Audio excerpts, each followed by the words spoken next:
Todo comenzó a principios del siglo XVI cuando los europeos, tras el descubrimiento de América, se dispusieron a colonizarla. Para extraer las riquezas naturales de este nuevo mundo, tuvieron que importar esclavos africanos, ya que prácticamente habían terminado con la población indígena americana. Estos trabajaban en las plantaciones de azúcar en muy malas condiciones y podían ser vendidos, comprados o maltratados, incluso ser matados. Les habían quitado todo lo que tenían, excepto su cultura. Así que una de las maneras de desahogarse, divertirse o simplemente pasar el rato era la música. Esa música fue modificada por las tradiciones europeas como las danzas tradicionales, baile de salón, marchas militares y música clásica.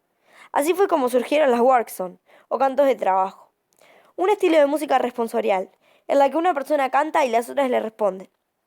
También surgieron otros estilos como el blues, cantos de lamento, y los spirituals, cantos religiosos.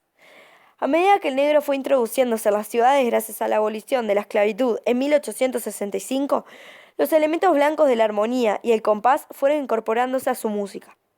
Hacia 1870 surge un estilo pianístico que combinaba la música de salón europea, marchas, polcas, etc., con la técnica del banjo.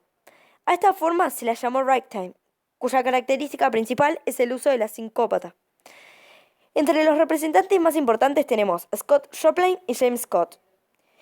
Finalmente, el jazz tuvo su origen en Nueva Orleans, donde la población negra se mezcló con la muy cosmopolita población blanca, franceses, españoles, italianos, alemanes y americanos.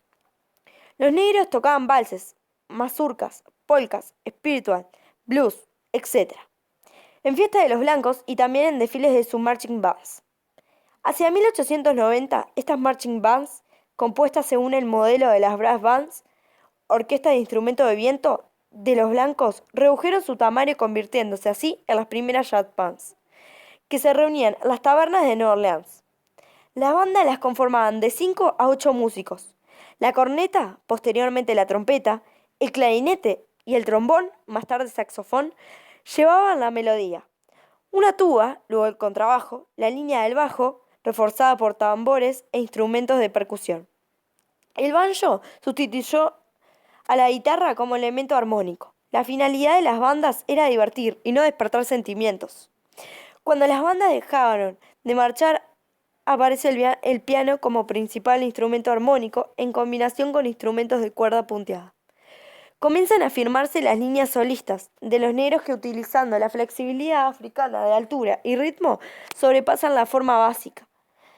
Cada melodía se repite varias veces. La corneta, el clarinete y el trombón improvisan un solo por turnos y se combinan en sonoro abandono en la última parte. La llegada de la Segunda Guerra Mundial proporciona al África negra la oportunidad de liberarse del colonialismo. La imagen de África perfilándose en el horizonte político y cultural era nuevo para los afroamericanos.